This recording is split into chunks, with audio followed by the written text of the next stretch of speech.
Hello everyone, I'm Ken Woods, Artistic Director of Colorado MahlerFest, and I'm here to talk to you today about one of my absolute favorite pieces in music, the Fifth Symphony of Gustav Mahler, ahead of our filmed performance from the 2021 MahlerFest 34 in Boulder, Colorado.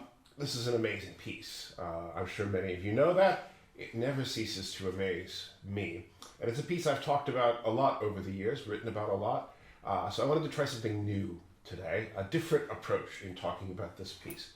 I've asked my daughter to pick a random page number, omitting the first 10 pages and the last 10 pages of the work. We'll start from whatever page that is as a beginning of sort of random origin and see what that can tell us about the piece. So this is the score. This is the Peters edition published about 15, 20 years ago by the International Mahler Society in Vienna. And my daughter Esther has suggested we talk about page 74 today. So I'm going to look. That's an interesting choice. So let's hear page 74 in a little bit of context, and then I'll see what I can say of value about this page of this piece. Here we go.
So there you have the beginning of the second movement of Mahler's Fifth Symphony up to and including page 74 and 75, which gives you an idea of where we are in the piece. So where are we in the piece? We are early in the second movement of this five-movement symphony. So Mahler's Fifth Symphony is a symphony in five movements, but in three parts. So the first two movements of this piece constitute part one. Then in the middle of the symphony, there's a great big scherzo movement which stands on its own as part two. And then the fourth and fifth movements, the adagietto and the rondo finale, form the third part of the symphony. And this is not just a sort of theatrical designation. It tells us quite a lot about the piece because the first two movements really function as an interconnected, interrelated pair, as do the last two. And the scherzo in the middle is the sort of fulcrum on which the whole work, the destiny of this protagonist's journey through music hinges. Yeah? So in the last two movements, you have a great deal of thematic overlap. There's this beautiful adagietto written as a love letter in music to his wife, and he brings back all this thematic material from the adagietto in the finale in a completely frivolous way, shorn completely of all its intimacy and depth of expression, and played almost as a parody.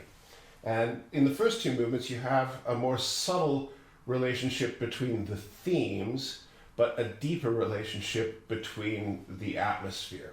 The second movement is an intensification of the first movement. If you think of the first movement as the frying pan, the second movement is the fire. Out of the frying pan and into the fire, everything that was bad has gone from bad to worse, starting with a funeral march and ending up somewhere even more tragic, even more apocalyptic than the first movement.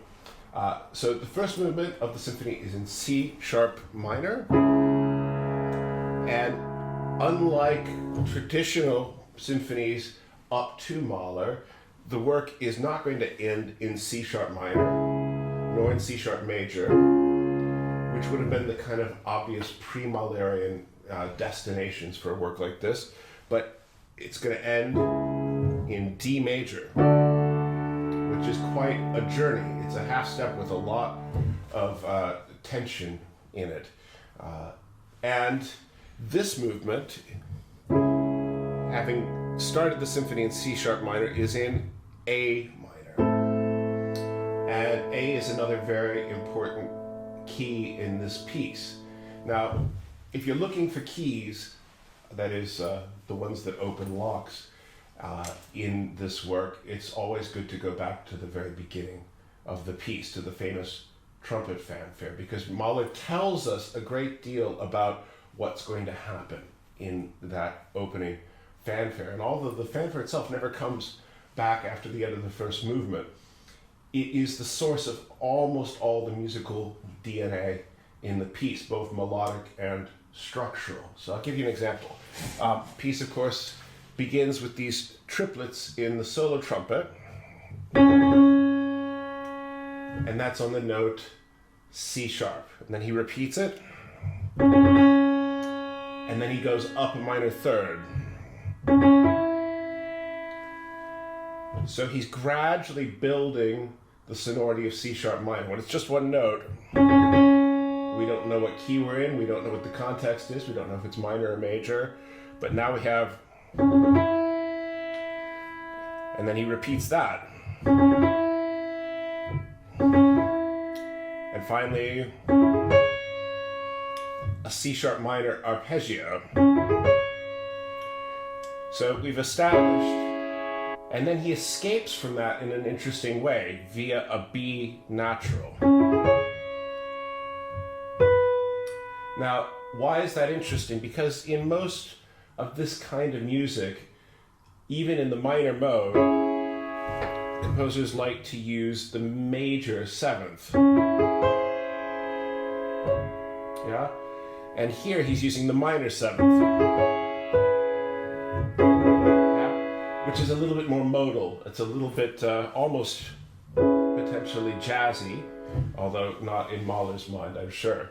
So he escapes from this C sharp minor chord via a B, which is already a small surprise. Then he has this. So that really is all very A majory. Now, you can hear it in different ways. If I play a C sharp in the bass,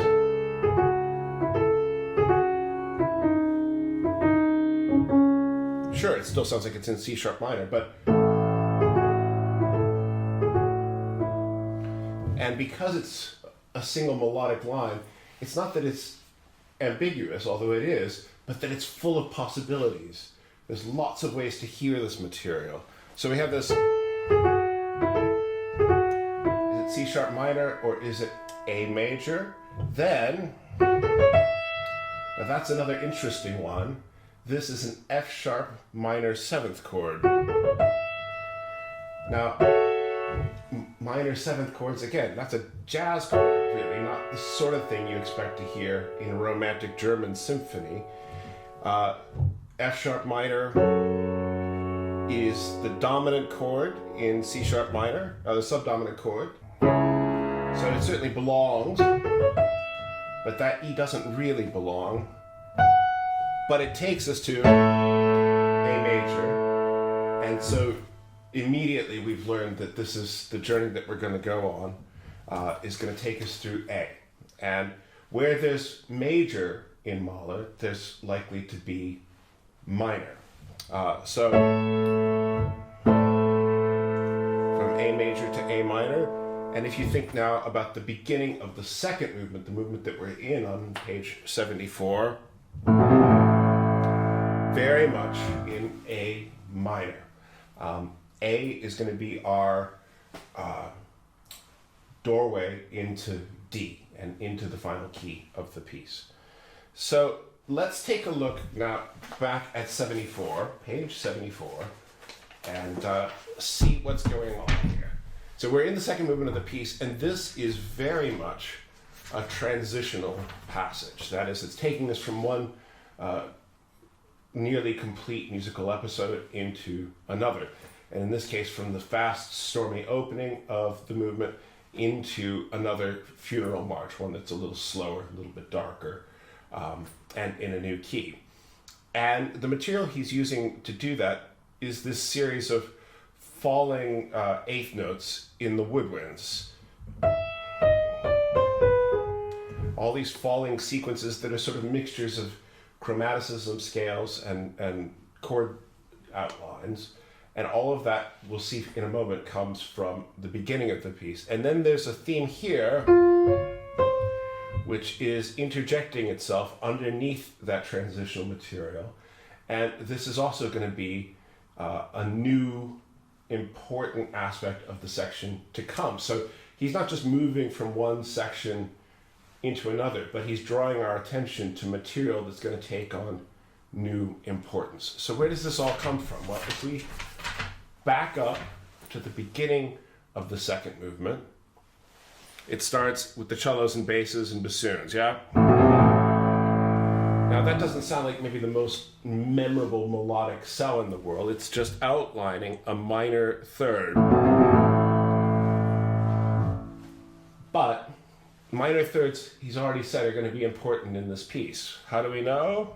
Minor third is the first interval in the piece, yeah? First interval in the second movement. So, again, already developing that idea. And then you have two things going on. He adds to that a sequence of trombone chords. So what's going on there? That's an A minor chord.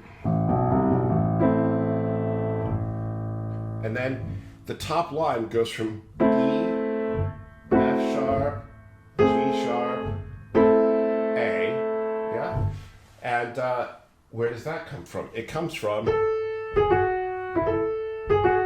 the exact same pitches, yeah? Just turned upside down. And in fact, that theme of rising and falling melodic fourths is maybe the most important in the symphony. It's the theme of the last movement.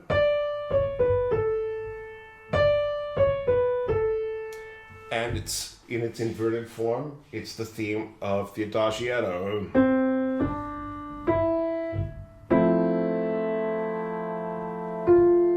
Yeah? That beautiful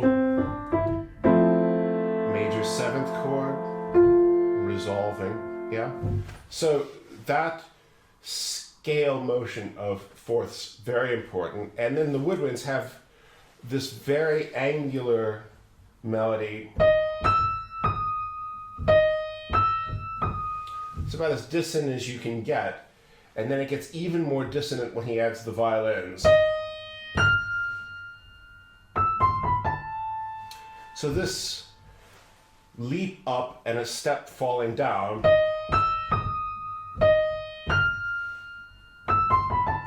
is how we get into the melody of the second movement, and it's also the basis of this theme he's bringing in on page 74.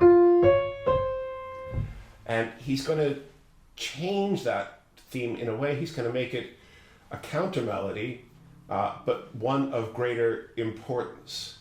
So in this opening section, that is sort of the doorway into the melody, but our focus is mostly on the continuation. Yeah? By the time we get into those running eighth notes, we've kind of forgotten a little bit about And now he's saying, no, that in and of itself, or in its many permutations, is an idea in itself. And it's going to be commenting on everything that's coming up in this new second section, which follows page 74. Again, the connections between the first and second movements are subtle but really interesting and important. So just going ahead a little bit from where we were, if you listen to the melody in the violins, you can hear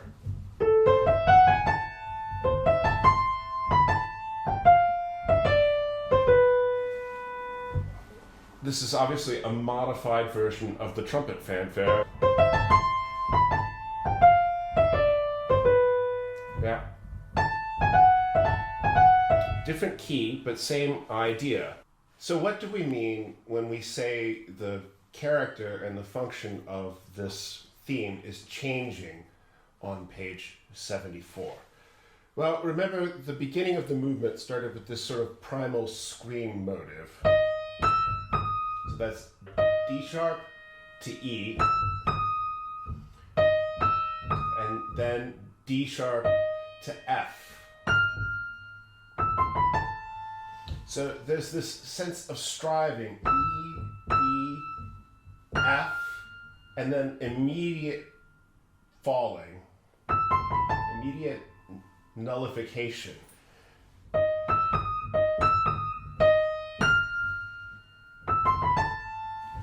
So we have this move with great effort from E to F, and this fall back down. A few bars later, you have this ostinato in the cellos and basses. And the first violins in their G string register play. So that's E, F, E, F, E, F.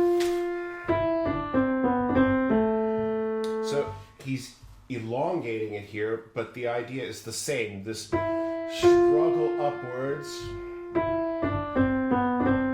following by its nullification. And all through this opening, he's varying this. So immediately after that, you get the horns. Violins finish, yeah. And the horns answer. And again, that's all in that cell from the opening. Violins answer with an arpeggiated seventh chord, not dissimilar from, this is F sharp minor, this is F major 7, and again all of that E, D sharp, F. So here we come to page 74, and it's all that's left of it, in a way, is that moment of nullification, that moment of anguish, of pain. The theme is gone, the working out is gone, and all that's left is that moment of agony.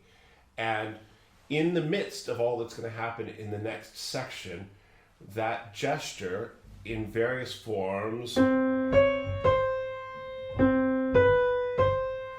is going to be there to constantly remind us of our injuries, to remind us of what's happened in the previous section.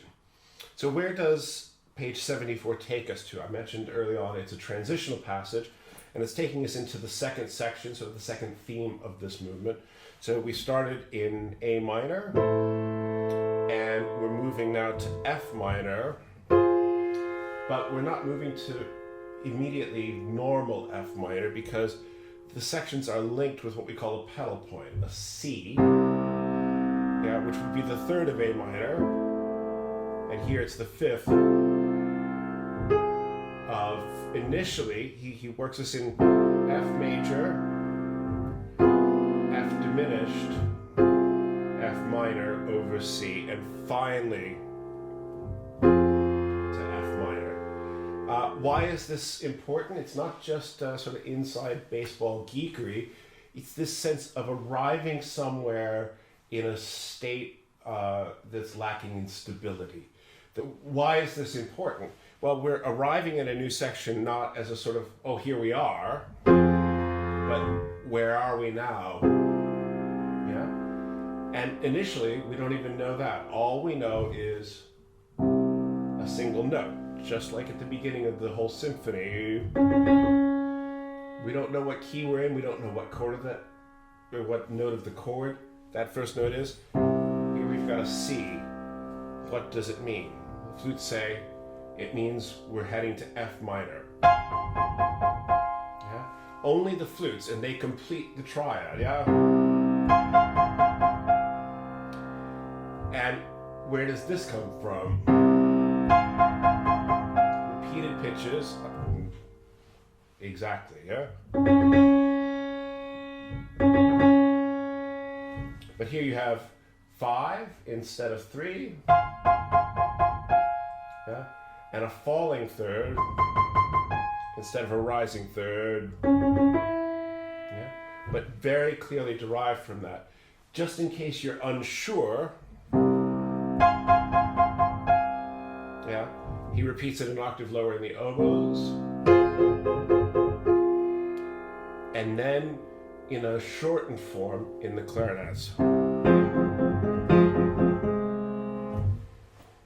And what is this? Well, when this piece was published, a lot of commentators said, oh, this beginning here is a nod to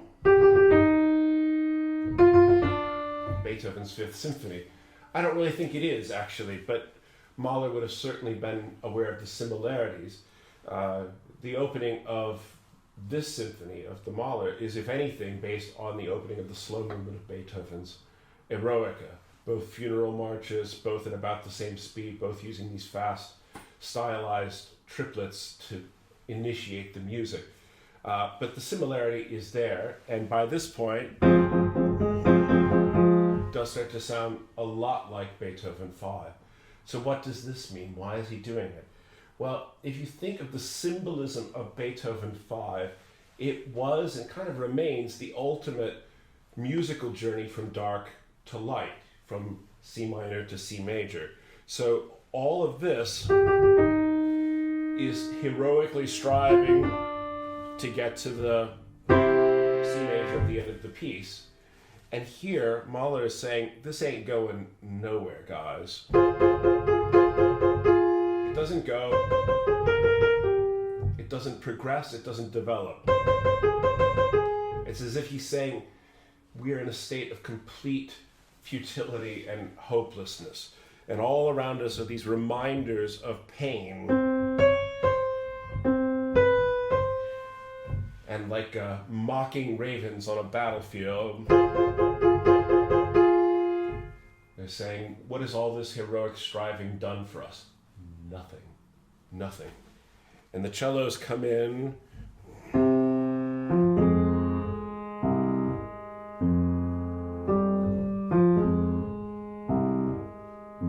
The new funeral march motif that's constantly interrupted,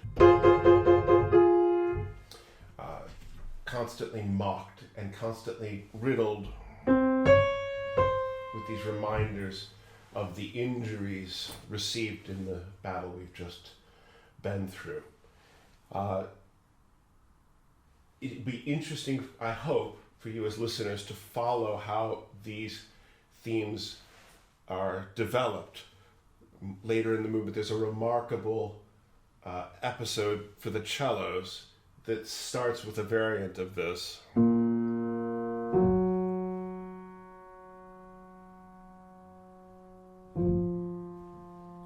A slow, tragic variant, which Mahler develops at great length, totally sorrowful.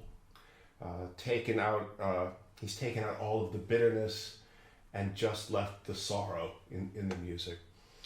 I'm going to end now by playing another excerpt of the second movement, essentially the recapitulation of this material. And often all you hear is this theme, really, really loud and anthemic and rich and heavy, and it should be all those things. But in the performance, we tried to call the listener's attention to all of this in a meaningful way, so that even when this material returns later in a more forceful context, there's layers of meaning and emotion. It's not simply one state of mind. Mahler's music is rarely in one state of mind. There's always this collision between different feelings, different states of emotion, reminders of the past, fears for the future, and all of that, I think, is going on in this later episode. I hope this has been of some interest. I realize it can be a little arcane, but it all comes back not to, teaching one another how to compose, but to understand how music takes us on a journey, and maybe getting some of these little ideas firmly implanted in our ears so that we can follow them on their journey through the piece. You can hear that journey in the complete performance, and if you enjoy what we're up to this week, we'll be honest, it's fundraiser season. We need your help to keep the festival going strong in these difficult times. So if you are able to help keep the music playing, go to MahlerFest.org and make a little donation if you can. Thanks very much.